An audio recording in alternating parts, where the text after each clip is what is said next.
Tonight, loud calls from civil society organization and the NDC for the immediate arrest and prosecution of MPP MP for Kwadaso, who has admitted to giving money to EC officers manning a polling station during the Ejisu by-election. These MPs should be arrested by this time. Now, there is a giver of the bribe and the receiver of the bribe.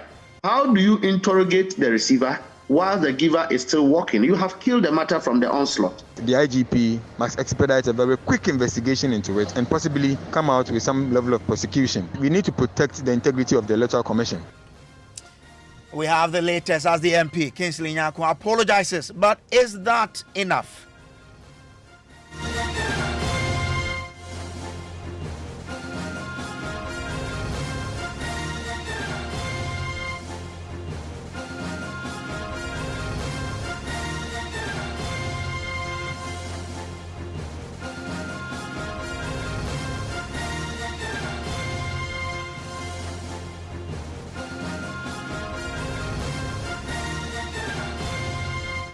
Tonight, arrest and prosecute. Those are the loud calls from civil society and the National Democratic Congress, NDC. Directed at state institutions on a day the MP admitted he gave money to Electoral Commission officials manning a polling station during the Ejisu by-election.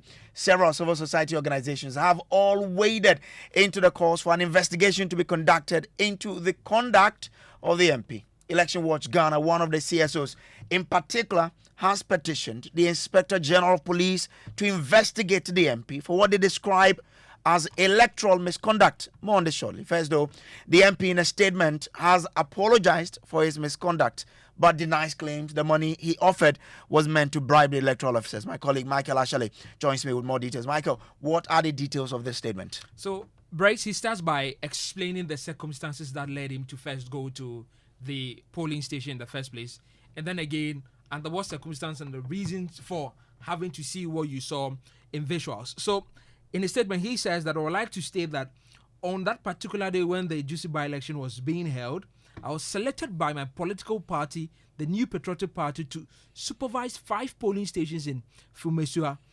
During my numerous rounds and upon reaching the Pentecost Church polling station, I interacted with the officers to find out if the election process at the polling stations was coming up well and the numbers that had registered at the time. Now, the officers indicated that the process was smooth, but at the time, their food had not been delivered. I then asked them if they would be okay if I offered them lunch. They accepted it, and I put an envelope on the table in the full glare of all. So he goes on to say that now he left, granted an interview, and continued to the other polling stations. He doesn't indicate whether he reciprocated or he did the same at the other polling stations. Yes. He didn't indicate that now. He says that I then left, granted an interview to another station.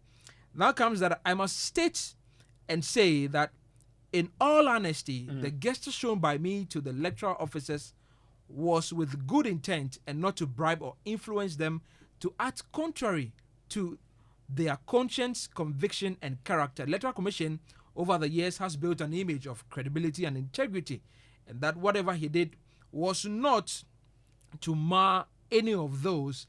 He continues to say that although I acted in good faith, it seems my good intention and action have been misconstrued to mean I have bribed or influenced the electoral commissioners. That was not the case. I did not bribe anybody. So he gave money for them to buy something to eat and not to bribe. And so he goes ahead to say that I gave it in the open, in the full glare of the public. Well, anyway, since this statement, many CSOs and political parties have all been calling for an investigation to be instituted against the MP for this conduct. Here is Mark Ewusi-Ako, the spokesperson for the Election Watch Ghana, who have petitioned the Inspector General of Police to investigate Dr. Kingsley Nyako.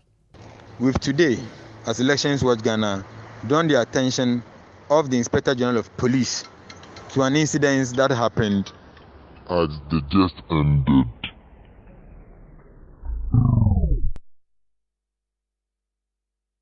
We've today, as Elections Watch Ghana, drawn the attention of the Inspector General of Police to an incident that happened at the just ended by-elections at Ejisu, where the Honorable Member of Parliament representing the good people of Kwadaso, Honorable Kingsley Nyako, was seen on a live interview, giving out an envelope, which we believe contains money to EC officials, and we think it is to influence the process. What we are saying is that we cannot sit aloof to look at people who occupy higher positions to influence any electoral process in Ghana, and that the IGP must expedite a very quick investigation into it and possibly come out with some level of prosecution. I think that we need to protect the integrity of the Electoral Commission and also our electoral process, where nobody, and I mean nobody, can have any opportunity to influence either by power or using money to mar the already dying democracy that we are practicing. So we believe that the IGP would act responsively to this plea. Now, the National Democratic Congress, however, have taken it a notch higher. They want the MP to be arrested with immediate effect. Mustafa Gbande is the party's Deputy General Secretary. This MP should be arrested by this time, because I understand the Electoral Commission's officer have been invited by the police. Now, there is a giver of a bribe and the receiver of the bribe. How do you interrogate the receiver while the giver is still walking? You have killed the matter from the onslaught. And so what the police should do according to the machinery of investigation, criminal investigation, is for this MP to be a suspect. He should be arrested. In fact, he should have been arrested at a particular spot where the money was shared. And I can refer the police to Asinot. When a particular individual was seen sharing money, the police arrested the person on spot. So why is it that in the case of this particular MP, they are beating about the bush and arresting an innocent Electoral Commission officer who is hard up because of the hardship of the economy? So we are just simply asking the police to do the needful, arrest this MP. It is not correct. It is morally wrong. But the MP's party, the New Patriotic Party, says there's nothing wrong with what he did.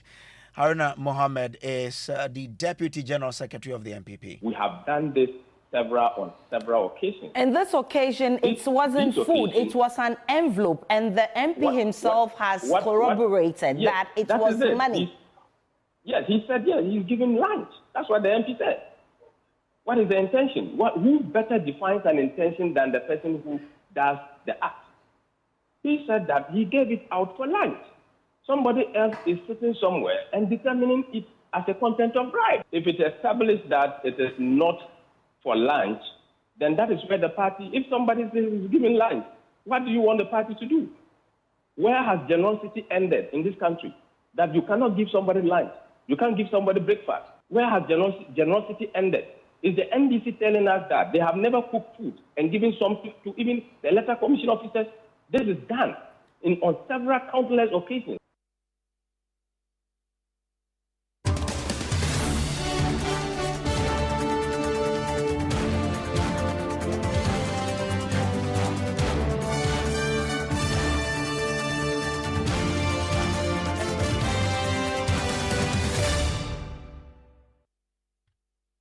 So let's, do a bit more on this developing story by bringing in a former member of parliament who is also a lawyer, Alhaji Yunusa Fuseni. Thanks for joining us. I'm grateful that you've been able to join us. He was in parliament. He was a member on the legal and constitutional as well as the parliamentary affairs committee of parliament. Thanks for joining us, sir. Now that he's confessed that he gave money for the officers to buy food, is there any law that we can say that his conduct breached? Yeah, thank you for having me. And if I understand you correctly, you are saying that is there any law that forbids the conduct of the MP, Dr. Kingsley Nyako? Yes, there is a law. And that law amends Section 29, the Criminal Offences Act. And that is Act 1034.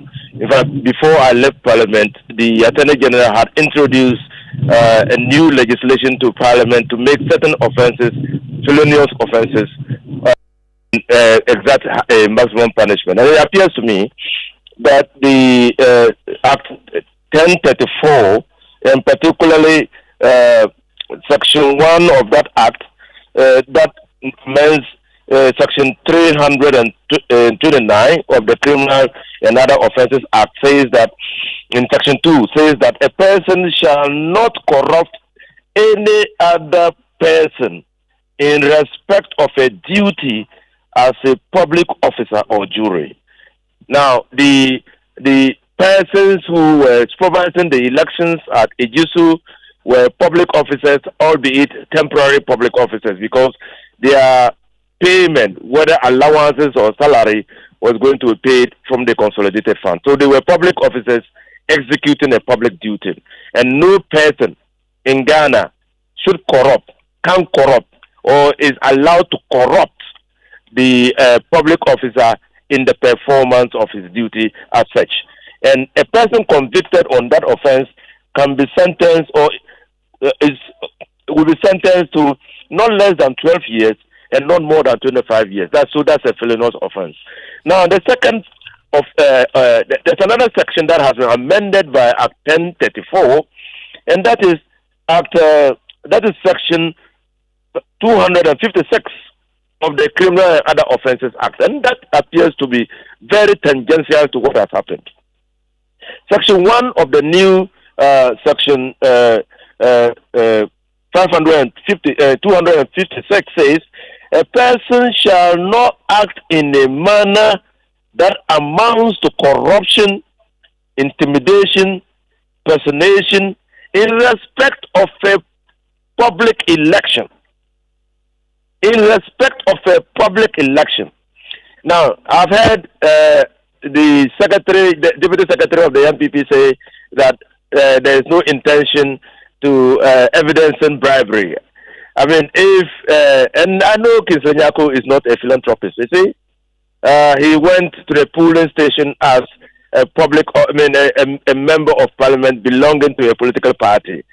And there was no demand from the election officers for any money to buy food. And neither did he visibly see them struggling with hunger. And so, clearly, if a member of a political party visits a polling station and offers money in an envelope to officers presiding over the election, that will be corruption, to say the least. And section 1 of the new section 256 makes that an offense punishable by not less than 5 years imprisonment and not more than 10 years. Such a person, if convicted on the offense, cannot hold any public office. So you're saying that his explanation of, the officers telling him that their food had not arrived by then, and by nature of a Ghanaian trying to be sympathetic with one another, he supporting them with something to buy food. You're saying even though he says his intent was to offer them something to buy food, he should not have done it, and that amounts to bribery of a public officer? That's what amounts to corruption of a public officer. He's corrupting that public officer in the discharge of his duty. And in this particular case, if the police is minded to limit it to a public election, that will be contrary to section 1, the new section 1 of section 256 of Act 1034. But how do you prove that just on face value? That he's not a Humpty Dumpty, so he cannot assume that what he thinks he did was what people will think he did. You understand? So constructive intention is there, and intention is not it's just what you say. Now you see, you have direct intention and constructive intention. So the act itself, having taken place at a voting center in an election, lends itself to a violation of section 1 of the new section, section 1 of section 5, new subsection 1 of section 5, section 256 of Act 1034. Well, quite an interesting development here. Let me bring in Adam Senan, who is an anti-corruption campaigner and is the convener for the citizens movement against corruption. Adam, I'm grateful to you for joining us here. Now, there have been several of such alleged bribery allegations, but just before we go there, what do you make of what's happening here? The man says, I only gave them money just for them to get something to eat and not with the intent to bribe, a public official? The explanation is untenable. None of us walks around with envelopes in our pockets to give people money. If you see somebody who is hungry, you pick 20 Ghana, 50 Ghana from your pocket and you give them. The fact that it was in an envelope suggests that this was premeditated. And if you have a camera that picked just one envelope, how do we know there were not 2, 3, 4 other envelopes? Everybody knows that an electoral process in a polling place is a high security zone. There are things you don't do there. The laws are clear. It's a crime to attempt to influence anyone. Why would you go with money in an envelope to go and give to someone and suggest that, I'll just giving them lunch? Doesn't the Electoral Commission already have those logistics in place? Doesn't he know that public officers discharging their duties should be left to be neutral and objective? This explanation does not hold water. He should have been picked up long ago, questioned, and evidence taken if he has influenced other people as well. They should stop trying to throw dust in our eyes. What do you make of the situation when, since the issue happened, he has not been invited to the police? I mean, it's unacceptable. If this were an ordinary citizen, trust me, the person would have been picked up long ago. In fact, the EC itself ought to have lodged this complaint formally, and both parties, those who were at the table as the person who gave it, because the action is not just one-sided. It begins to become embarrassing and begins to become suggestive that things are not being done right when one party to the incident has been left to go. It's not acceptable. He should have been called and inquired, questioned, long ago. Anyway, but there have been several of such alleged bribery allegations, especially during elections. Ones that have been caught on camera, like what we saw in Ablekuma Central. Yet very little has been heard of these. How confident are you that this particular matter may be pursued to the letter? Well, we say that good governance is never ever readily supplied. It must be constantly demanded, which means that the fact that in the past we haven't gotten the ultimate result or outcome we expected doesn't mean that we should, just decide to sweep it under the carpet. When you do that, what you do is you expose us to a greater slide, faster. People just think that, we can do it with impunity because nobody will speak, nobody will even notice, nobody will comment on it. Usually, when you identify these things, what you want to do is to tighten the laws. Because the question is, how effective are the laws now in terms of sanctioning and getting people who engage in these things picked up and prosecuted? So what we ought to do is, if we've identified that several of these things have happened and we haven't gotten people sanctioned, in spite of, and by the way, when Honorable was talking about the recent updates, the sanctions are relatively strong enough to serve as a deterrent. So we'll be looking forward to getting people jailed, minimum 5, the maximum 10. I think that we should just encourage the police to do the right thing and the courts to run the course and ensure that such persons are used as precedents, setting the tone for others to know you can't get away with these kinds of actions. But I mean, do you have the feel that, in fact, the police can do this? No, I mean, we don't. But you see, part of the responsibility of all citizens is to continue to demand. I say 90% of Ghanaians don't know their responsibilities under the Constitution. Very few of us know about Article 41 and our obligations to the state. And this is one of them. When you see a crime, you report it. You protect the properties of the city. When you see things going wrong, you report them. And it's when the collective are being very, outspoken on these issues together, and not that just a few people. You get people wanting to do the right thing. So media, civil society, all key stakeholders and citizens must continue to talk about these issues and not allow persons who, perpetrate such actions to get away.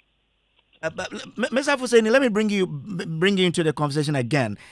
What's your expectation of how this issue must travel? Again, isn't this conduct something that Parliament should be worried about, that he could even be hauled before the Privileges Committee of Parliament? In fact, I think that what the MPP should have done was to refer him to the police and not defend him. That's the first step. Because that goes to the core of our democracy. We are all bemoaning the monetization of our politics. now there is an attempt to corrupt public officers in the performance of their duties in the public election. And that is dangerous. That's very dangerous. So MPP itself ought to have reported the conduct of the member of parliament for Kwadaso to the police for investigation. Now, again, this is a member of parliament. The ethics of a member of parliament that I know of forbids a member of parliament from bringing the office of parliament into disrepute. For a member of parliament to be aware that you have that ethics in parliament and boldly stand before election officers and give them an envelope containing money on the pretense that he is feeding them is totally against the ethics of parliament. And I think that parliament itself can invoke the standing orders of parliament against the member of parliament for bringing the office of parliament into disrepute. So there are many avenues, but it is indefensible to say that a public officer in the nature of a member of parliament can go to a polling station and decide to feed another public officer who is performing his functions. Okay. Because that public officer might be hungry. I mean, it's just laughable. It's ridiculous. In terms of the Privileges Committee, who must begin the process? The parliament. When parliament resumes, any member can rise in parliament, invoke the orders, the relevant orders of the standing orders, and then refer and pray the speaker to refer that conduct to the Privileges Committee. Okay. But this is a criminal offense. It is a criminal offense. It is a criminal offense. And so the police must be interested in investigating and prosecuting the member of parliament. Stay with me. Let me bring in Paula Brompa-Mensah, who's Senior Programs Manager for the CDD. Chief, thanks for joining us here. You've always been worried about the monetization of our elections in this country. Is this a clear case where we should test whether or not we are serious about removing the monetary aspect of elections in this country? Thank you, Evans, and let me say good evening to honorables on the other line. I think honorables have spoken well. I thought they were going to defend their own, but for this one, they come out clearly to state the obvious. I support everything that Honorable Mui has said. I was a bit worried when we heard so much about the actions taken against the two staff of the EC, but nothing was heard about the processes roping in the person who gave the envelope. It's sad. I say that because I discussed with you, I think this month or last month, the public distrust in the justice delivery system to the extent that the Afrobarometer data did say about 75% of Ghanaian citizens think that when an ordinary citizen have a case, the likelihood that the person will be quickly prosecuted and jailed is high. But if an elite gets similar case, the possibility that a person will be freed is 90%. So some of these things buttress the already perception of citizens that bring them to lose trust in the justice delivery system. So I was also expecting a quick action from both sides. Once the Electoral Commission has referred its officers to the police, I was expecting similar charges or police interest in also bringing who actually initiated the bribe. In our constitution, the giver and the taker are all in the same soup. But I haven't heard much about that, and to be very disturbing if nothing is done on this issue. One, if it's left silent, it's going to set a precedent that everybody at all can walk to polling stations and start dishing out money. Imagine this was a hotly contested election that the NDC, the main opposition, was also there, and they have their people, and they saw the man giving out envelope to a functioning officer. You now know what will have happened. So there are some things that we don't think about the possibilities if it did happen in other hotly contested areas. That's why it's important that we find finality to this. Let people know what investigations were undertaken and what the findings were, so that we all be able to have a document that will serve as precedent for future actions of similar nature. Quite interesting. So how fast must this happen? What actions do you specifically want to see? It's a criminal offense, as Honorable did say. It's a criminal offense. Bribery and corruption are something that is clearly spelled out in all laws. It's a criminal offense, so I expect all the criminal investigation institutions, including Office of the Special Prosecutor, everybody, to be interested in this case. Look, we had cost of politics research, and the data we presented to Ghanaians in 2014 did indicate that before one goes through a contest of primaries to win intra-party contest, to contest in the constituency in the main elections, he might have cost out around 800,000 Ghana cedis. I spoke to a friend who was contesting in the just-ended MPP primaries, and he said his campaign team, when he did assessment, projected an amount of 1 million Ghana cedis to support his campaign before he can make any inroads. This is the scenario we are going. We have produced reports from 2012, 2016 on both abuse of incumbency and monetization. But politicians keep disputing the findings. Now, some of these things are real. We are seeing it, and we need to take action. It will get to a point that, my brother Evans, you and I cannot contest any position in the country. It's eaten into assembly elections. Okay. That's where it is going. So we need to find finality, and this is a good case for us to do investigation and see how far we go. Grateful to you for joining us here. Adam, must the police move in and cause the arrest of this MP or invite him whilst no one has lodged a complaint? Sorry, come again. I'm asking, must the police move in to call this or invite the MP or arrest him for investigation? Yes, they should. I mean, this is just I don't want to call it common sense, but it's just an objective way of handling a case. When an issue is reported, there are always two sides to it. You cannot invite one party to the incident and not have invited the other party to also respond. So they would be doing an injustice to the officials who were there if they do not invite the MP and interrogate what transpired and then ask other people as well, just to be sure how many envelopes were given. And why should he think that he should go and be feeding officials on duty at a polling station where it's clearly a breach of the law? He's a parliamentarian. He knows. He cannot claim not to know the laws that have been passed in this land. Gentlemen, I'm grateful. Thank you so much for joining us here. Thank you, too. Mr. Yunus Afuseni is former ranking member on the Legal, Constitutional and Parliamentary Affairs Committee of Parliament. We also had Paul Abrampa, Senior Programs Manager of CDD, and Adam Senano. He is an anti-corruption campaigner. Now, meanwhile, the University of Ghana School of Law Professor Raymond Atukba is expressing concerns about the increasing monetization of elections in Ghana.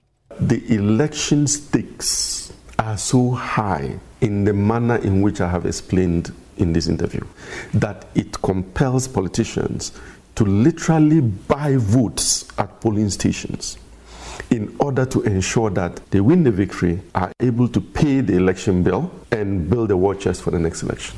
So vote buying is real. It happens. Any Ghanaian who says that he or she doesn't know that it happens is lying. You just have to go to polling stations on election day or look at the way in which parties organize to win elections, and you know that it's rife. The point I'm making is that crass vote buying is a small aspect of a broader architecture of moneyed elections that we need to dismantle if this country is to go forward. Were you disappointed when you saw your colleague in that? Yes, subject to my talking to him, I was worried. And that's why I will talk to him. Right after this interview, I'm going to give him a call. That's it for Top Story. Up next is Newsnight with Emefa Apawu. Good evening.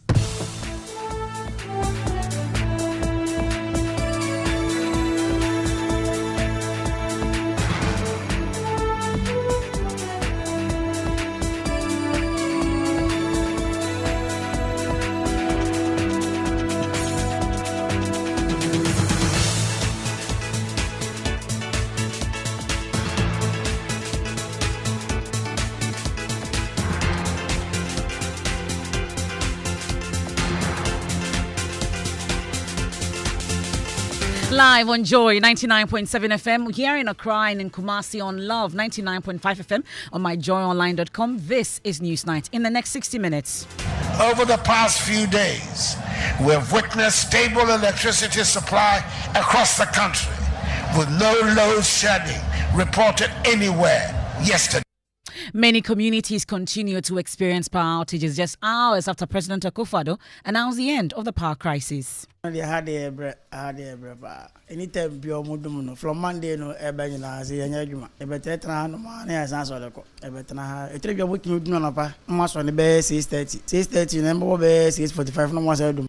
Meanwhile, Joy News checks revealed tonight that no flooding at the Achimota Station H, contrary to ECG reports that flood situations have led to recent power outages. Is the ECG substation H, so you could see the third ground of the substation not depicting any evidence of flood, as the ECG has communicated.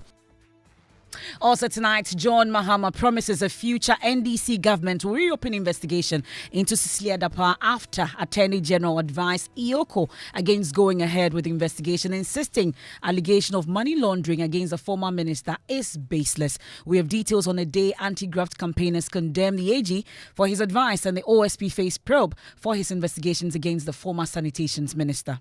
It is very unfortunate. Let me not mince words at all. The impression this is creating is the fact that we can always get away with anything. It defeats the fight against corruption. And that's what I've even said, that nobody's fighting corruption in this country. And much later. God is giving us a message today. We had fire that destroyed this community in many ways. And today, as we are here to commission these housing units, God is sending down water to tell us it is okay. Vice President Dr. Mahmoud Bawumia commissions 120 housing units for affected homeowners of Apietse following the devastating explosion that claimed 13 lives 2 years ago. I made that promise on behalf of His Excellency that government will rebuild. And as we can all see, we, the President, has delivered on this commitment. And in business, more banks continue to post strong results for the first quarter of this year. But is this a sign that the challenges post the debt exchange program are over? And in sports, Dreams FC are through to the semi-finals of the MTN FA Cup, keeping their hopes of returning to the CAF Confederations Cup alive. That and more in tonight's edition of News Night here on Joy 99.7 FM. I am Emefa. Apawu will settle for details shortly after this break.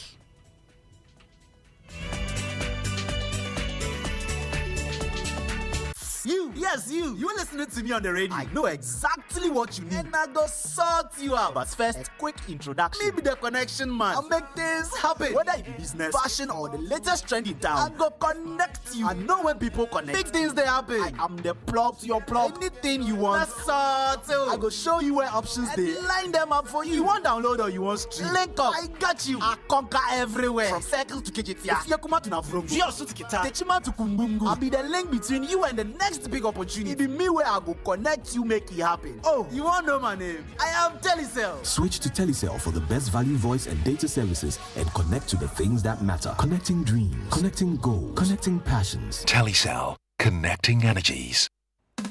Ochedian pon yankopon wa boss robo ade che otumfo osei tutu nana wunti asante ansai antete udi asante man nkoso ababiom Ghana Post and Ghana buying at the commemorative stamp otumfo animunyam eye otumfo fro abenya enfie edio nunum afahye ho abeni etia ton safra asante and Ghana man nyina eye 4th May otumfo osei tutu the 2nd Jubilee Hall mention nayampa asante in the 25th anniversary commemorative stamp yi ho ntoma oman panyi na bedi akire any communications minister susu bebedi na dan wanyumre no so no asante manra abetena dwam na Ghana Post abedda dwumadie yi mpompo so a eye stamp no edi na wo masukufo kwan ama wakire ese afa asante hene na edi akire no yakopa stamp yi ho ntoma ewo amanone abofo waso Ghana Post asene wasa dwumadie yi ho ne GCB Bank Ghana Gas any Gold Ghana Limited.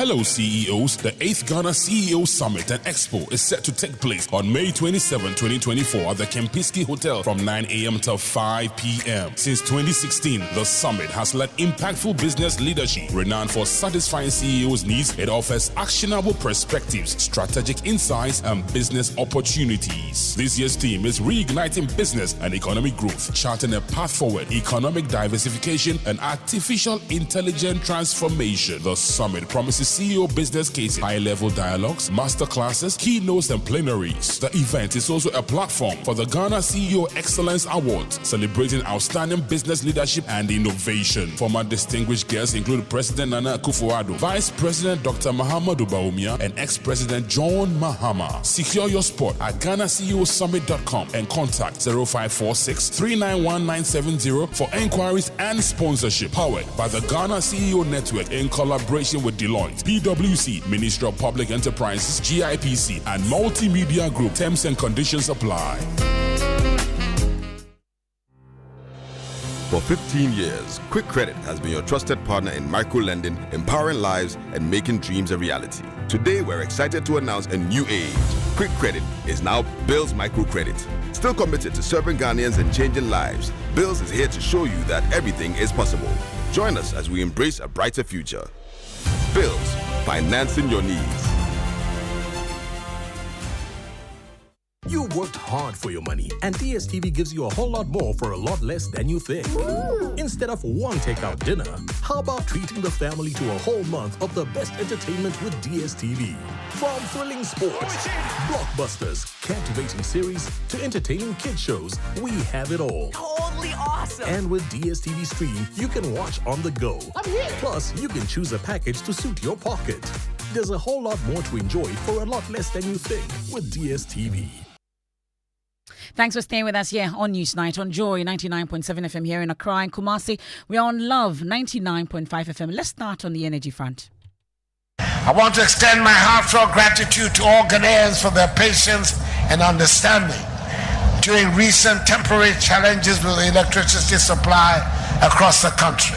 The issues surrounding maintenance of transformers and gas supply have been successfully resolved, resulting in a sufficient improvement in power supply reliability. Indeed, over the past few days, we have witnessed stable electricity supply across the country, with no load shedding reported anywhere yesterday. For the past 7 years, we have worked tirelessly to keep the lights on, and I am confident that the unfortunate era of doomsday will not return. And that's President Akufo-Addo just yesterday at yesterday's Labor Day celebrations. But there are concerns about when we were told that indeed there was no doomsday in the first place. But we are hearing the president now say that indeed doomsday is a thing of the past. Some Ghanaians continue to suffer that erratic power supply to their homes, despite a declaration by President Akufo-Addo yesterday that a crisis is over. Some took to social media, whilst others called into radio programs to lament the impact of the outages on their lives and businesses. We'll get to hear from some of them shortly. But this afternoon, though, we visited some communities in Accra to understand their situation when it comes to the erratic power supply, whether it's stable, whether indeed doomsday is a thing of the past. My colleague Kenneth JC was at Mile 7, spoke to some power consumers. It's affecting us very bad because there are days like when you're about to work and then all of a sudden the lights will go off. And I think on Wednesday or Tuesday, we were here around 9 or so. Then there was no light. Because when I left home around 8 o'clock, the light was off. So I reached around 9 and then no light. So I think it's everywhere. But at least the government should try and do something. They should solve this thing. They had anytime from Monday no I say e better no man e san so leko e better na e tell you what you do no pa mo so ne be 6:30 number be 6:45 no mo say do. Well, some residents in Mile 7, Kenneth JC interacted with. My colleague James Aveji also visited Aveno right here next to us here and met a similar situation. So as we come first, we see say the machine is under the canopy, but now they load and where they carry go? I carry them go Asalaboche. Why? I want to go do some work, but I don't have light here. That's why. What you carry they do? I go some tapoli. I mean, today be the first time because of lights they carry go another place. Today's the first time. The first time, yeah. When the time the light go off? This morning, early in the morning, by 6. You don't know when it will come back? I don't know yet. As if you do like this, how it affect your business? Okay, to affect me small because you see, if you not get light, you can't do work. So we can't say you not gonna affect us. Actually, it is because of the lights out, so that is why we didn't come out with our machine today. Our machine is just inside the container, but because of the lights out, since morning we are having these lights out, so we couldn't come out with the machine. But you have work to do today. We have a lot to do. All these works, this thing you are seeing, people give us to show it, like those who are using it to cover this then cars. Should in case it has a problem, they will bring it for us to do what? Show it. I dey go pump am for some place. I dey go do am for some place because of no light. So if a light there, I no go fit carry the tire go some place. But no light no off. Because of my boys here, then we go evening time. Everybody go get money chop. Me, I get pickings for house. That tomorrow them two go school.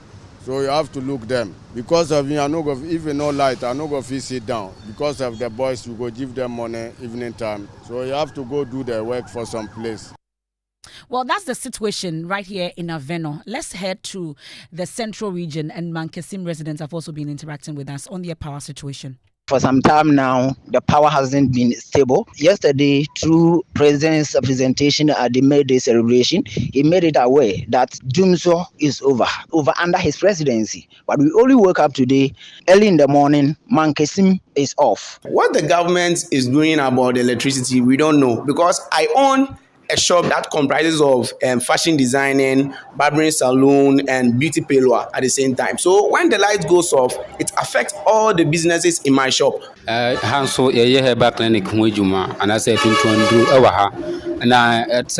is a herbal clinic, and the outages are really affecting business. Just this morning, because of the lights out, we couldn't do a scan for one client. I need a job done for me, but because of the light out, I have missed my deadline. The person is a welder, and for the past 3 days, there's no light. Just about Tuesday, the lights went out at around 6 a.m. in the morning. Came back close to 7 p.m. So yesterday, for instance, I was chatting a friend. All of a sudden, I realized the person wasn't online. Until this morning, I saw the person online, and I was like, oh, what happened? I said, oh, my light went out, so it just came. Well, some residents in Mankesim, I must say that we've had some calls and some messages also to our WhatsApp console on some people who say they've not experienced Jumso for the past week. But for those in Accra, especially those of you who are experiencing some form of power outages, the ECG issued a statement indicating that some of its substations were flooded, resulting in the outages that you're experiencing. So we decided to go around and check for ourselves. Joy News checks from at least 2 of the listed ECG substations reveal no evidence of flooding. James Saveji did the checks. Listen.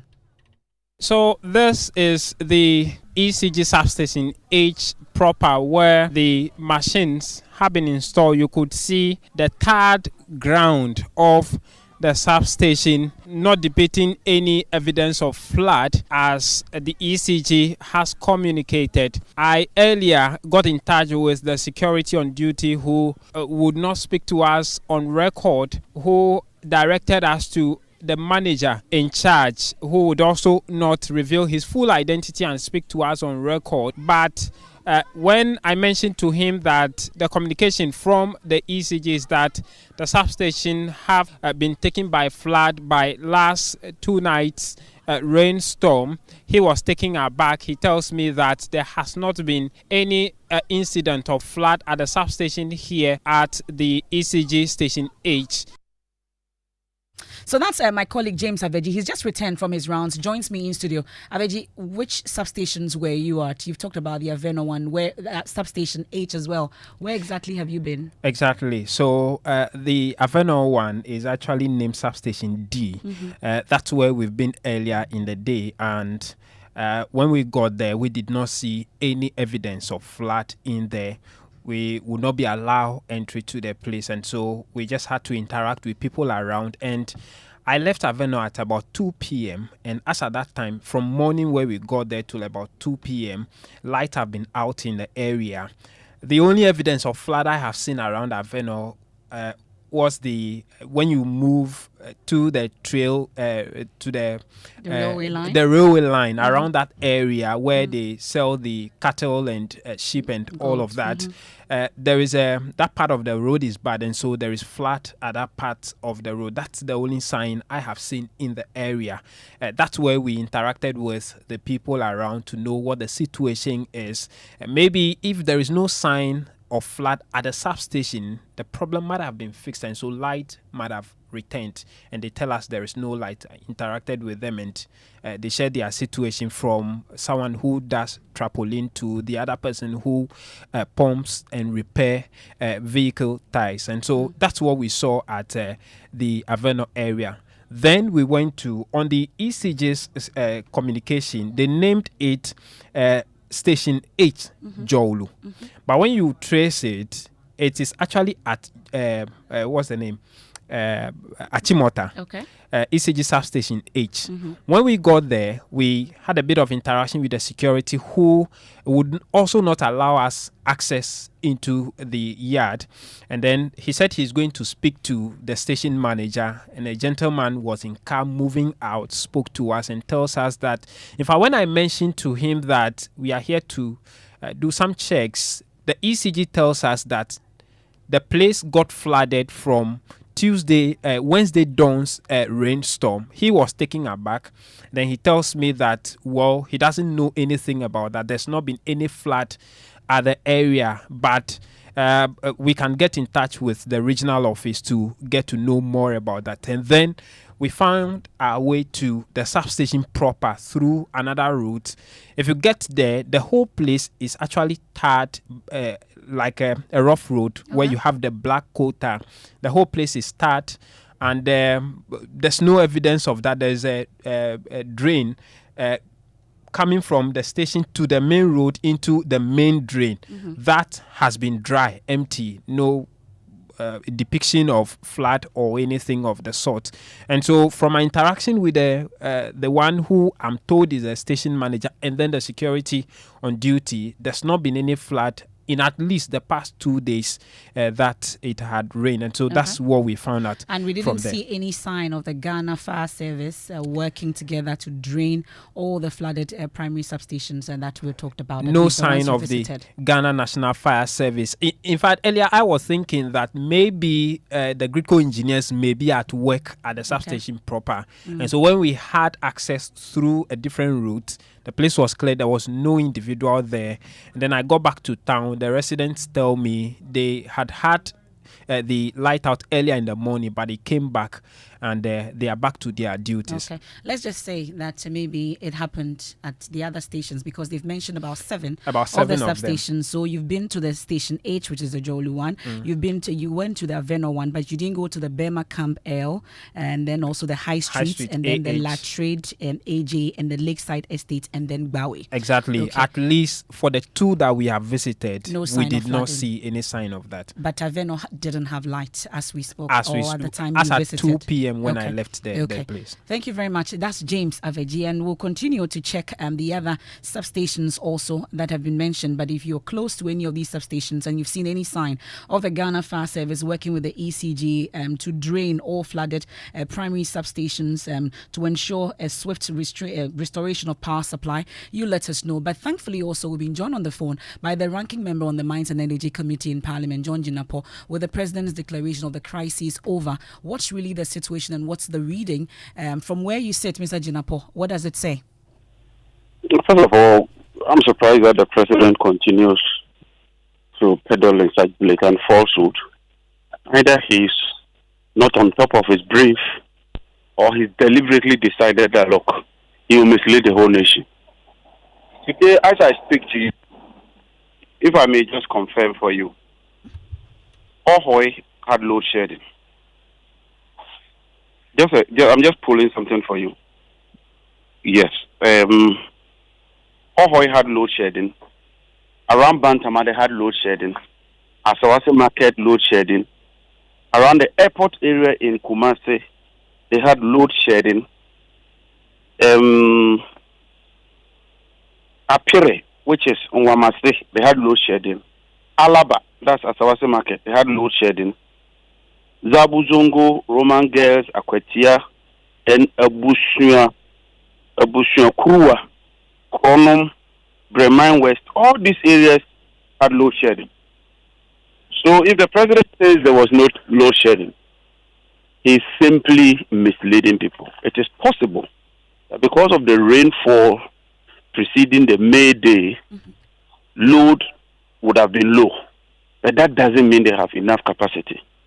The good news, however, is that after 4 months of intensive and excruciating load shedding, they have finally managed to raise about $40 million to buy 460,000 barrels of light crude oil. That will last for about 31 days. So the challenge is that beyond this parcel of light crude oil, how is government going to sustain the procurement of light crude oil going forward? I have picked intelligence, incredible intelligence, that the Vice President's office is leading this procurement process and that they are buying some additional parcel of light crude oil on credit to be paid in 2024. Let me just make it clear, whether true or not, any company that engages in this shoddy arrangement supplies crude oil and wait that the Mahama administration should come and pay those bills. So you meant 2025 instead of 2024? 2025, sorry, 2025. Okay. Anybody who does this arrangement without making the necessary provision in terms of the 60-day credit and pushes it to 2025, you find it very difficult with us. But I just want to make it clear. Okay, but the areas that you've mentioned, at least largely, I've seen you, heard you talk about Hohoe, at least parts of the Volta region, but largely the rest of the areas you mentioned are all in the Ashanti region. First, I would want to find out how much load exactly was shared, and is it not just isolated cases? No, Ashanti region had about 50 megawatts of load shedding. 50 megawatts cannot be isolated. 50 megawatts taking Ghana's consumption is quite significant. And it's not just one transformer. You can see that a number of transformers were taken off in order to manage the load. So clearly, they were shedding load. But like I said, with the procurement of one parcel of crude oil, we would see some level of improvement. But the challenge is going forward, how they would continuously get this parcel of crude to fire the thermal plants. So from where you sit, the resolution of the Dumso situation is just in the short term or in the interim. It's not for the long term. It's a fuel challenge, that's all. And everybody has confirmed before the Mines and Energy Committee. We brought all of them together and they confirmed that the problem is the procurement of light crude oil. It's taking 4 months for government to procure one parcel. So like I said, how government will manage to procure the remainder of the fuel requirement when this current cargo elapses, which is about 31 days, is something government must figure out. But we wouldn't tolerate buying all these parcels of crude on credit and pushing it to 2025. That is a no. So from where you sit, that announcement by President Akufo-Addo on the declaration that Dumso crisis is over is definitely is far from over. It's false. It's untrue, and the president himself knows that it's a fuel challenge. For the first time, the president now acknowledges that yesterday there was no load shedding, which tells you that they were misleading us. He knew they were shedding load. Load shedding simply means that demand outstrips supply, and so you have to cut back on demand. The president, for the first time, admits that only yesterday, after 4 months, there was no load shedding. Zajinapo, we are grateful for your time. That's John Abdullahi Jinapo, is a ranking member on the Energy Committee in Parliament, and we've been hearing from the IES also earlier on this. At the close of day, let's check on the situation. Derek Emmanuel Hache is research and policy analyst for the Institute of Energy Security (IES). Joins us as well. We are grateful for your time. So, what's the situation? Has anything changed? Do we still take it that doomsday is actually over? Thanks for the opportunity. Basically, doomsday is not yet over. As has been stated, when you open your phone lines or when you get your own checks, you realize that across the country, people still continue to experience doomsday. The real thing is that the System Control Center is not able to provide data that maybe ensures that we have a stable power supply. We are not able to meet our peak demand. The System Control Center says that as at 30th of April, we were able to have a generation peak of 3,539 megawatts.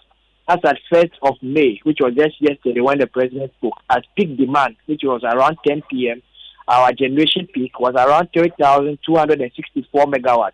And so you see that these two figures that I've mentioned is nowhere near the peak demand of around 3,750 megawatts. And so on paper or with data, it means that we are not able to meet our peak demand. For us to be able to be sure that we've been able to resolve the energy crisis or the doomsday challenge, then it means that we have a generation peak that is able to meet our peak demand. But as it stands now, we still continue to experience some deficits in the generation peak.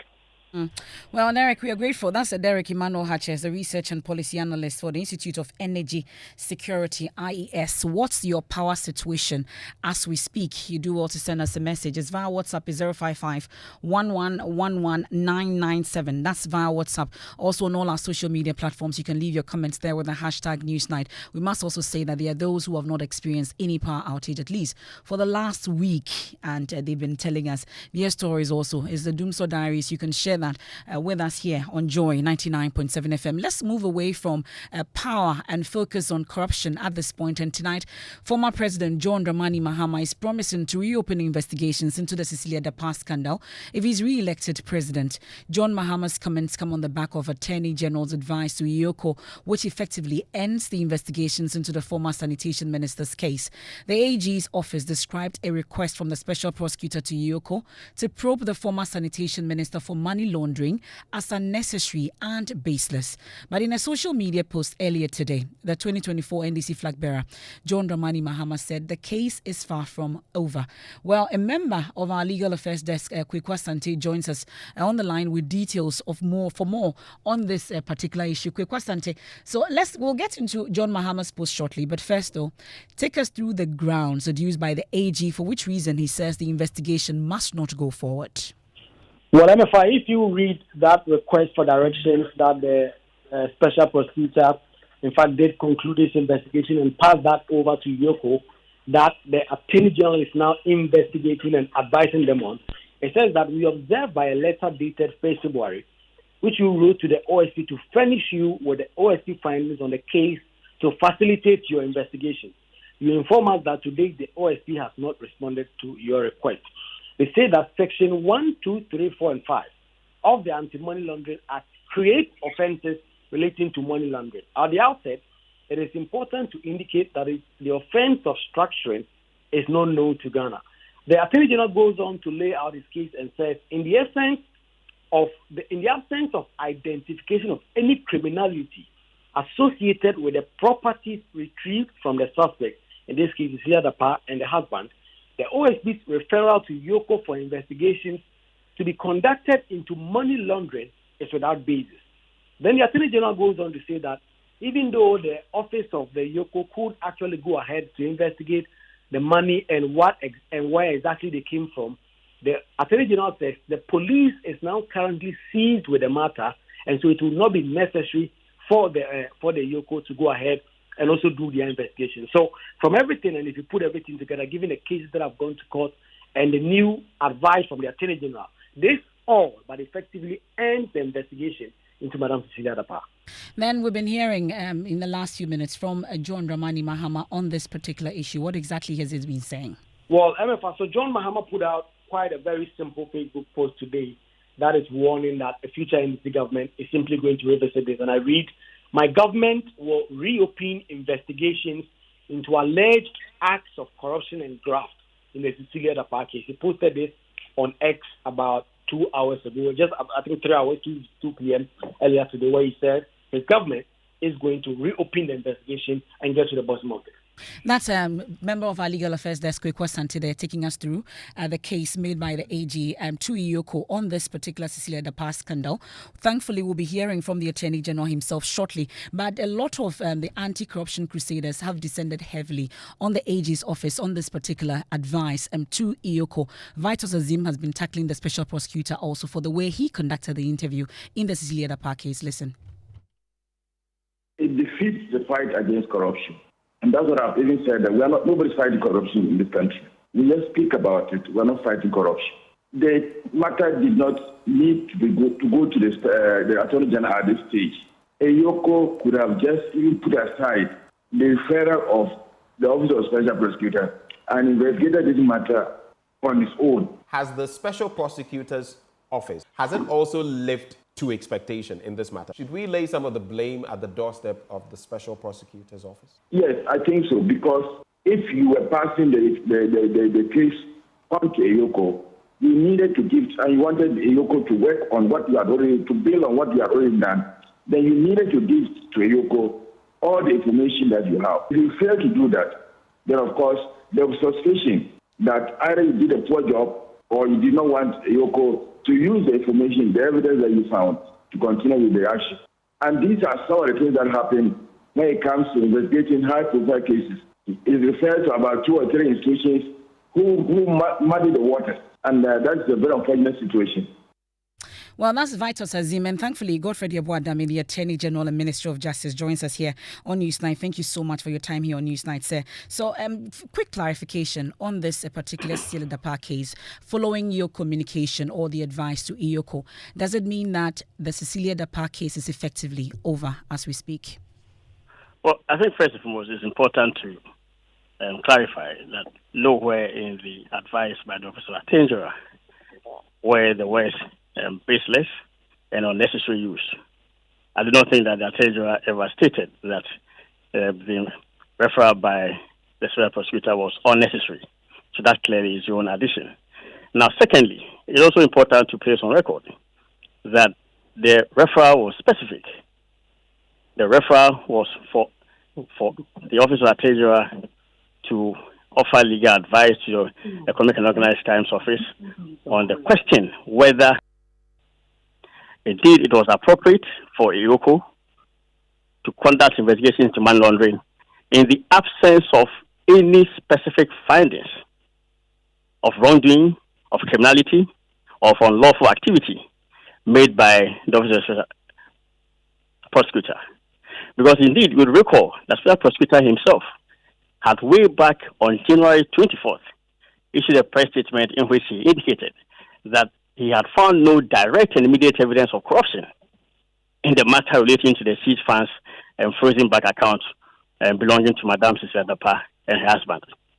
So if the Special Prosecutor indeed has come to the clear and definitive conclusion that there was no corruption and there was no direct and immediate evidence of any criminality whatsoever in the matter relating to the seized funds and all, the only basis that a person can proceed on an inquiry into whether money laundering has been committed is whether indeed there is unlawful activity or criminality. So the Special Prosecutor himself has come to the conclusion that there's no wrongdoing, there's no evidence of corruption or of any criminal activity that he himself was seized of. So what other conclusion could the Office of Attorney General have drawn? And I think it's very important to state that money laundering is not a standalone offense. Money laundering is a predicate offense. And indeed, if you look at all the laws of money laundering, it is linked to proceeds that arise out of unlawful activity.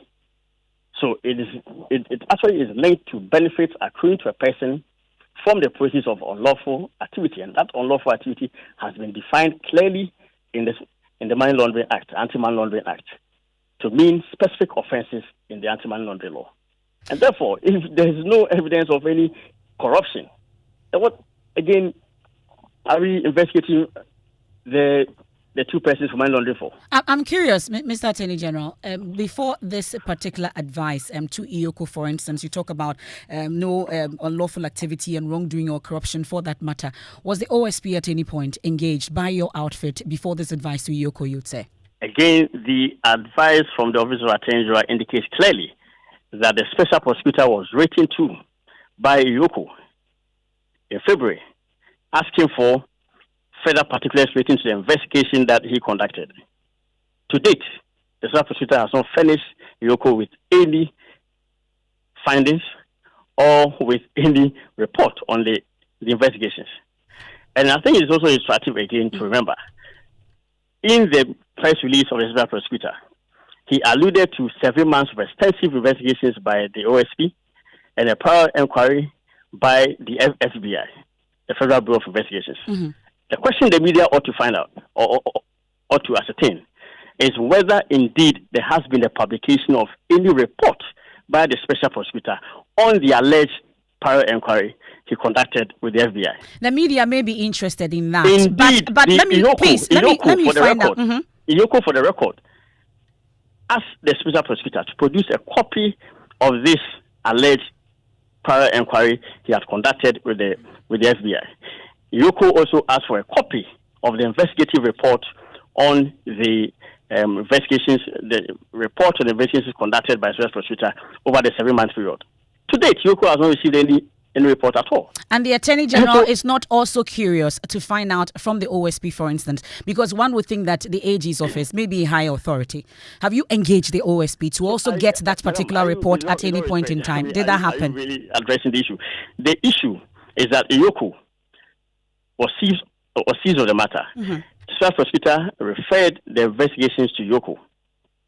EOCO, being properly seized of the matter, wrote to the special prosecutor, making inquiries as to the specific findings, based on which he came to a conclusion that there was a case for money laundering. If EOCO has not obtained an answer from the special prosecutor, what further issue arises? So I think the media ought to be very careful and indeed have to really be conscious of the relevant issues. And that is why I find the manner in which the former president has waded into the issue very much unhelpful to the discourse. And I'm not surprised at all. I think he's just clearly on this very, with all respect to him, very cheap and desperate effort at all. So indeed, if he identifies something, then he wades into it, or I'll fix it. Well, his aide will join us. Of law, and okay. I'm saying that this is the part matter actually was dealt with by a special prosecutor. He investigated it for 7 months. He actually, upon the conclusion of his investigations, came out with a statement clearly to the public, indicating that he had found no direct or immediate evidence of corruption in the matter. Apart from that, he released the funds in question that he claimed what ought to be a serious matter of money laundering investigations. He released the money to the woman. That's a matter of record. So make it clear and for us. I found it a little bit uninformed and totally misleading for one of your guests, Martin Pebu, to say that EOCO had received the money. The money was not given to EOCO. The money was given to Cilia Dapaah by the special prosecutor. So the money has been retained. Well, Mr. Godfrey, clear this doubt for us, Mr. Godfrey Diabwadame. Now that you're seized with all the matters before you and then following this advice, is the Cilia Dapaah scandal effectively over from what you've seen so far? At least from the advice. The Cilia Dapaah issue. The Cilia Dapaah issue, is it effectively over? Okay, so let me address the issue. So as far as I'm concerned, there was a clear report on the investigations by the special prosecutor. And if you look at paragraph 2 of the special prosecutor's press statement, I'll read it again. I'll read it again for the evidence of that. It says, after nearly 7 months of extensive investigations by the OSP and a prior inquiry by the Federal Bureau of Investigations, FBI of the United States, no direct and immediate evidence of corruption has been found in the seized funds and frozen bank accounts linked to Ms. Dapaah and her associates. So indeed, the question that you're asking me ought to be asked to the special prosecutor. Has he closed the investigations relating to Cilia Dapaah? And my understanding from this, for what I've read, is that indeed he had come to a definitive conclusion that there was no evidence, and for that matter, the matter was closed. So that closes the issue of corruption. He proceeded to release the funds to the woman. Okay. If indeed the funds are still a site of investigations, how come they were released? Okay, so that closes the issue of corruption, you say. Now, the issue about anti-money laundering, at least And from I'm your saying advice to money laundering Iyoko, is a there's predicate nothing there as offense. well. Money laundering, good. That is why you all ought to take a very careful look at the letter and study it clearly. And if you look at the letter written by the learned chief state attorney, you will see clearly she set out the basis for money laundering, and money laundering not only in Ghana law but in various jurisdictions will only arise upon suspicion of the commission of a crime. Indeed, if you look at sections 1, 2, 5, and all the other relevant provisions of the Anti-Money Laundering Act, it is linked with proceeds from an unlawful activity. And I'm saying the unlawful activity has been specifically defined in the Anti-Money Laundering Act to mean offenses that have been committed. And clearly, those offenses are there. So indeed, you cannot just get up and shout money laundering without a basis at all. And that's why I find it very unhelpful to a nation. You cannot just get up and scream, oh, the money is big, and for that matter, it ought to be a site of money laundering. There must be a basis. That is why it is described as a predicate offense, meaning that it's predicated or built on a specific offense. So that is why I found very, very unhelpful again. Okay. The failure of the special prosecutor to furnish our outfit as well as the office, the Economic and Organized Crime Office, with a copy of its investigations. If you were to assess the work of the OSP, on Mr. Dami, for the sake of time, please, if you were to assess the work at least done by the OSP when it comes to this particular case, what would be the assessment? Yes, done so far in this particular. I'm asking if you were to assess it, what would it be? What would be your conclusion on the work that has been done? How can I make an evaluation of it? Okay. I've not seen the work done by the OSP. And you are not interested in finding out, at least taking the work that the OSP has done? Why has he not made the report of his investigations available to Iyoko? Or why has he not made that report public? Okay. Mr. Godfrey Adame, we'll leave it here. We're grateful. That's the Attorney General and Minister of Justice, Godfrey Adame. Thankfully, special aid to John Dramani Mahama, Joyce Bawa Mukhtari, joins us on the line, at least with the statement made by the NDC flag bearer. She joins us on that. Really, for some, at least, you've heard from the Godfrey Adame, the Attorney General. It's as if it's just cheap politicking at this point, jumping onto anything. Well, thank you very much. Very, very good evening to all of you. I think that is very rich coming from the Honorable Attorney General. And let me state without any fear of equivocation that this letter is actually scandalizing. It literally offends in every way the fight against corruption. It speaks to the fact that Akufo-Addo, Bawumia, and the whole lot of them have absolutely no interest whatsoever in fighting corruption.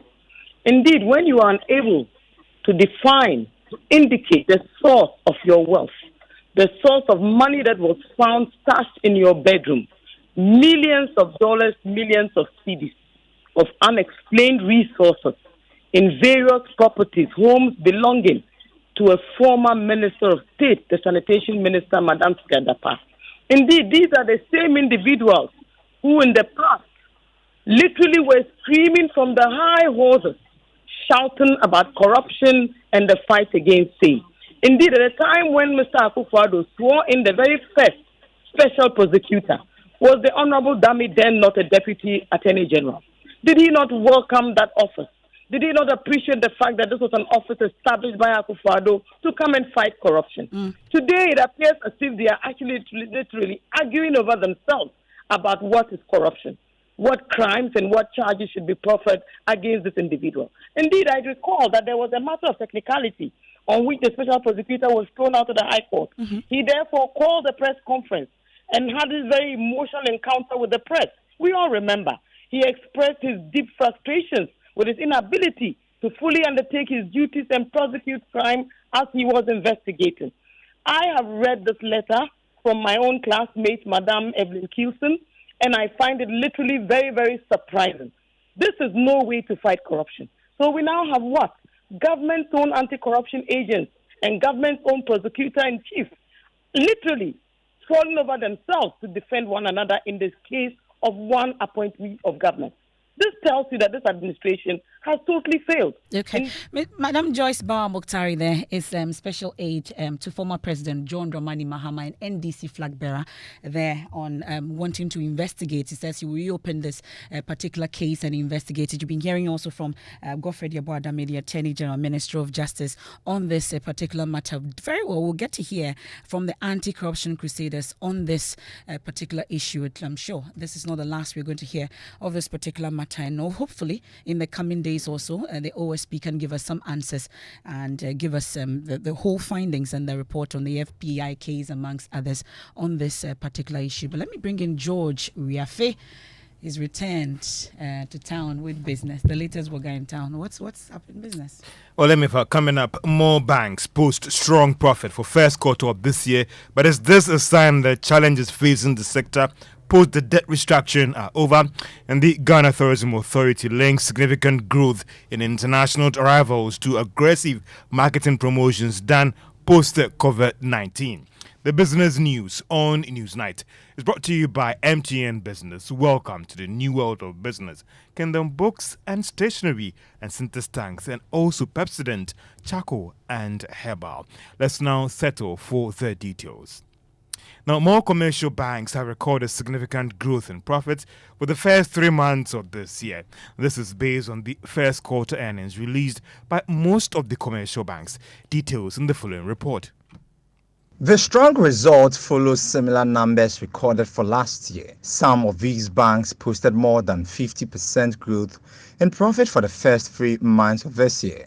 Revenue, on the other hand, witnessed some significant improvement compared to what most of the banks had posted in the same period for last year. However, one thing that might be described as lingering challenge is that loans that most banks fear will not be paid back on time or serviced, which in financial terms have been described as non-performing loans, appears not to be ending or witnessing some significant drop. The development is also impacting negatively on the loan disbursement of most of the commercial banks. But can we say that the banks have fully recovered from the shocks of the domestic debt exchange program? Well, for some of them, it is still early days yet. Some of them have told Joy Business that maybe let's wait to see the first quarter of 2025 and let's see how the banks will also respond to the election-related spending.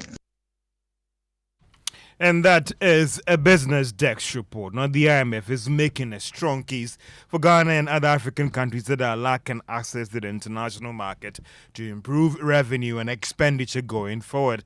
The IMF, in its regional economic outlook for the South Region Africa, admits that some African countries are grappling with financial shortages and impeding debt repayment. Meanwhile, the visiting Deputy Director of the African Department of the IMF, Catherine Patillo, said African countries need to work on public finances without undermining development.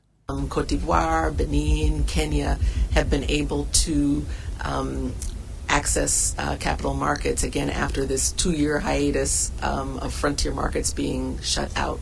So it's a positive sign, a sign that market sentiment is improving for African sovereigns. We also highlight it's pricey. And so these yields are much higher than they were pre-pandemic. So when can other countries think about, it's going to depend also very much on the domestic conditions as well as the external conditions. And there's a lot of still uncertainty in global financial markets. Catherine Patillo is the Deputy Director at the African Department of the IMF, who is in town for the launch of the Regional Economic Outlook. Now, the Ghana Tourism Authority is linking the significant growth in the international arrivals to the aggressive marketing promotions post the COVID-19. It's coming out international arrival for the first time crossed 1 million. Now, there were fears that the situation could get worse after this pandemic, but it appears the latest data from the Tourism Authority showed some strong increase in almost all the sectors. Akwesi Ajiman is Chief Executive of the Ghana Tourism Authority. As we termed our report this year as a strong recovery because the first time ever in 2019 we crossed the 1 million mark. We had 1.1 3-0 visitors coming into the country. And so everybody was excited. It was a year of return. We're looking forward to bigger gains in 2020. But we know what happened in 2020. COVID-19 hit us so badly. And then the numbers dropped to 358,000. 2021, it went up again to 600,000. 2022 to 900,000. And so we were very hopeful that we will cross the 1.1 million mark again. And so we gave a target of 1.2, thinking that whatever it takes, we will do everything that it takes to get the 1.2 million people pass through our airport. We didn't get the 1.2, we got 1.14.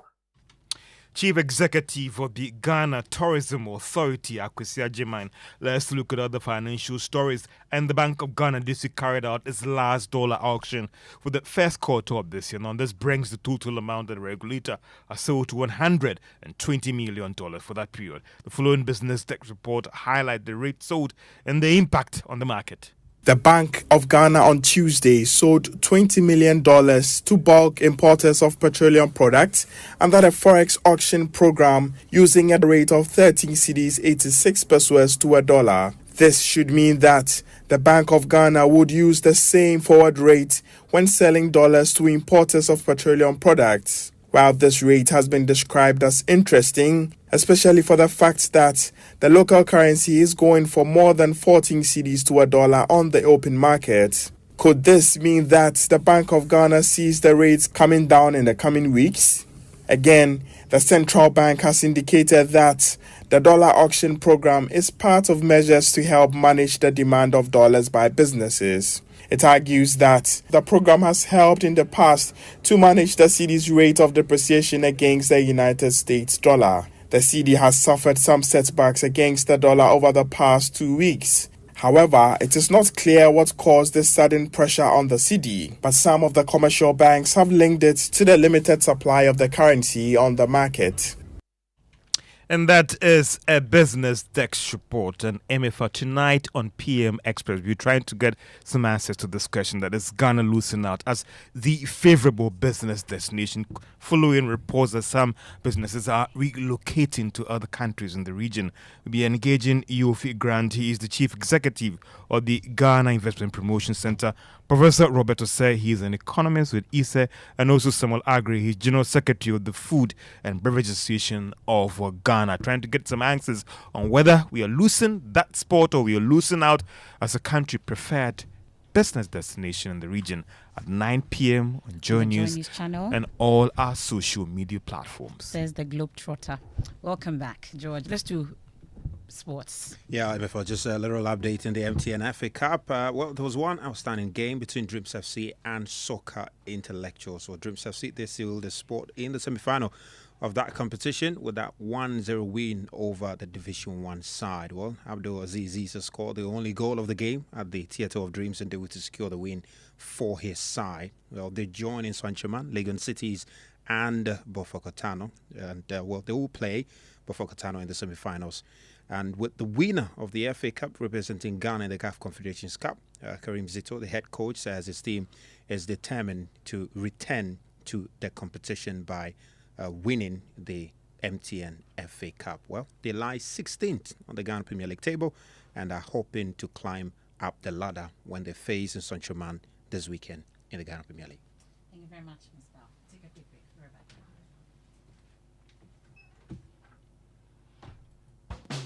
Life is a stage, and we're all players, playing the supporting role. The title of my poem is Playing with Rhythm.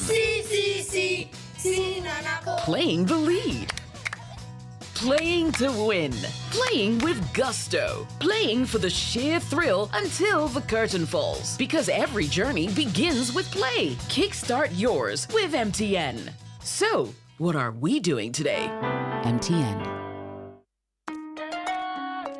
son. We are so proud of you for setting up this hospital. I really love those hospital beds and waiting chairs. By the way, did you import them? No, Dad, I didn't. I actually got them from Kindle Books and Stationery right here in Ghana. Wow. We also bought our office supplies, safes, executive desks and chairs from Kingdom, and they gave us expert advice on how to set up our office. Guys, that makes 3 of us. I also got our sofa and bedroom sets, plus our dining hall furniture for our new home from Kingdom. Wow, Mom, that makes 4 of us. I usually get my stationery items from Kingdom, and my teacher also mentioned that our classroom furniture was provided by Kingdom. So there you have it. Whenever you're thinking about setting up an office or acquiring furniture for your home, etc., Kingdom Books and Stationery should be your first point of call. With over 40 years experience in the industry, we stock and supply a wide variety of globally sourced office and home furniture, stationery and equipment. Visit our head office, Osu Akwaje, or our office near the Osu Stadium. We're also in Tema Community 1, opposite Olam SHS, Kumasi KNUST Campus, UCC Cape Coast, and now at the Marina Mall, Airport City. Or call us 0302 764101, 764209, or 762792. Visit our website www.kingdomgh.com. Water is needed all day, all night. So, remember Syntex tank all day, all night. 7 years warranty. Select any color for free. In no de crack, in no de spoil. Call Accra on 0244 335 168. Kumasi 0505 555 666. Syntex tank. A strong, a tough. Water is needed all day, all night. So, remember Syntex tank all day, all night. 7 years warranty. Select any color for free. In no de crack, in no de spoil. Call Accra on 0244 335 168. Kumasi 0505 555 666. Syntex tank. A strong, a tough. Yeah. We have a new leader in town. OBRNT. Amafo. Madam was Sibebre. When him say my baby, maybe mamu more charcoal for whiter teeth. More charcoal. Not only that, maybe mamu lemon. More lemon. Zinc for fresher breath. More zinc. And fluoride for stronger teeth. Introducing the new President Charcoal packed with more power with a combination of charcoal and lemon for naturally whiter teeth. Grab yours now. This advert is FDA approved. Showtime, good life time. Paddy, how is your good life? Hey, before you attack that sumptuous variety of foods with Toto, do yourself a favor. Wash your hands with soap under running water, your bowl before you eat, and at all other critical moments. That is, before you cook, after you visit the toilet, change your baby's diaper, and when you return home from anywhere. Let's all come aboard Good Life by washing our hands with soap under running water and at all other critical moments to keep the germs away from our family. Good Life, live it well. It's an everyday thing. Good Life from Ghana Health Service and partners with support from USAID.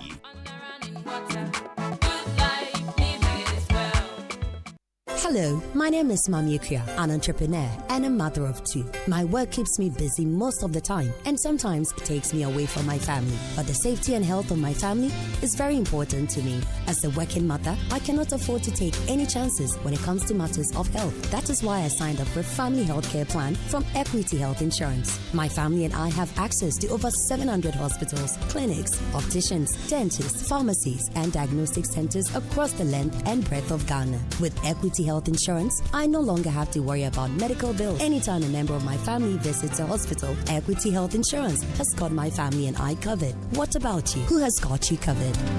Call Equity Health Insurance on 050-660-7910 and talk to them about your family health needs now. Visit equityhealthinsurance.com for more information.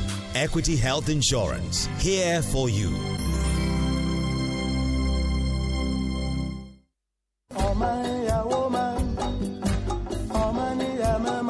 Hello, Ghana. It's time to take action and shape the future of our nation. That's right. The limited voter register exercise is here, running from May 7 to May 27, 2024, 7 a.m. to 5 p.m. each day. If you're 18 and above or missed registering previously, head over to your nearest district office of the Electoral Commission. Attempting to register more than once is criminal, and persons found guilty will face the law. And remember, don't forget to bring your identification with you. If you don't have an ID, don't worry. That's correct. You can still register by bringing 2 registered voters who can vouch for you. Let's join hands and ensure no one is left out. Every vote matters. Make sure to mark your calendars and register to vote for the December 7th, 2024 elections. Let's make a difference together.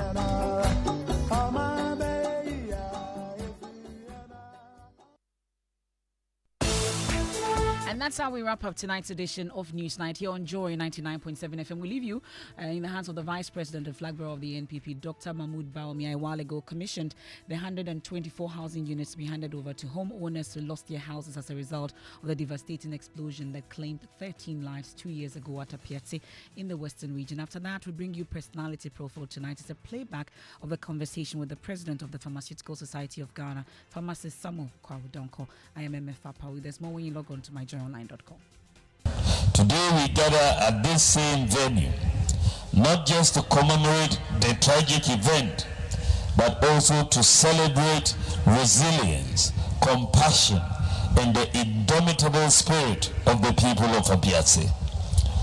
While mourning those who lost their lives through this tragic incident, we stand in solidarity with the survivors who bear both physical and emotional wounds, and recognize the heroic efforts of our emergency responders, exemplified in the selflessness that defines our nation. From this tragedy emerged resilience, the resilience to rebuild the community, the resilience to bring hope to the suffering, and unwavering commitment to lift the downtrodden. As if God has given us a message today. We had fire that destroyed this community in many ways. And today, as we are here to commission and inaugurate these housing units, this rebuilt community, God is sending down water to basically tell us it is okay. When I came here immediately after the incident, the president asked me to let the community know that this community will be rebuilt, the houses will be rebuilt, and therefore I made that promise on behalf of His Excellency that government will rebuild. And as we can all see, the president has delivered on this commitment. Today, we stand on the precipice of a new dawn, the rebirth of Apiatse. I'm happy that we have done it together.